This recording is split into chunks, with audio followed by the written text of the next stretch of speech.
அண்மை செய்தி. Tamil Nadu real estate தமிழக தலைமைச் செயலாளராக இருந்த சிவ்தாஸ் மீனா பணிமாற்றம் செய்யப்பட்டிருக்கிறார். புதிய தலைமை செயலாளராக முருகானந்தம் IAS நியமனம் செய்ய வாய்ப்பு இருப்பதாகவும் தகவல் வெளியாகியிருக்கிறது. சிவ்தாஸ் மீனா புதிய பொறுப்பை ஏற்றுக்கொண்டிருக்கிறார். இது பற்றின கூடுதல் விவரங்களை செய்தியாளர் பாஸ்கர் வழங்கிட கேட்கலாம். பாஸ்கர், வணக்கம். இந்த பணி மாற்றத்திற்கான காரணம் என்ன? முழு விவரங்கள். தமிழக 49வது தலைமைச் செயலராக சிவ்தாஸ் மீனா 2023 ஆண்டு நியமனம் செய்யப்பட்டார். அதற்கு முன்பு தமிழக அரசினுடைய தலைமைச் செயலாளராக இறையன்பு இருந்தார். தலைமைச் செயலராக சிவ்தாஸ் மீனா தொடர்ந்து பணியாற்றி வந்த நிலையில அக்டோபர் மாதத்தோடு அவருடைய பதவி ஓய்வு என்பது இருக்கிறது. இருந்த போதும் முன்னதாகவே அவருக்கு டெரா எனப்படக்கூடிய தமிழ்நாடு ரியல் எஸ்டேட் ஆணையத்தினுடைய ஒழுங்குமுறை ஆணையத்தினுடைய தலைவராக நியமனம் செய்யப்பட்டிருக்கார். இது ஒரு புதிய பொறுப்பு.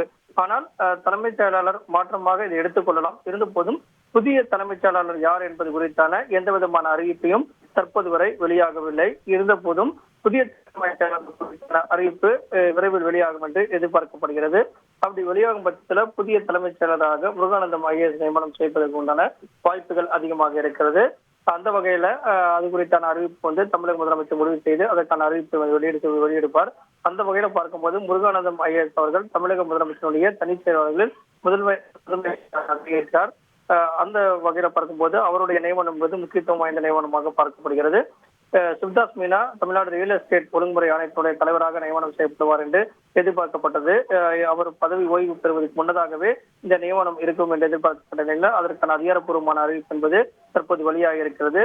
அந்த வகையில புதிய தலைமைச் செயலாளர் யார் என்பது குறித்தான அதிகாரப்பூர்வமான அறிவிப்பு விரைவில் வெளியாக உள்ளது. விவரங்களுக்கு நன்றி பாஸ்கரன்.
செய்திகளை உடனுக்குடன் தெரிந்து கொள்ள உடனே சப்ஸ்கிரைப் பண்ணுங்க.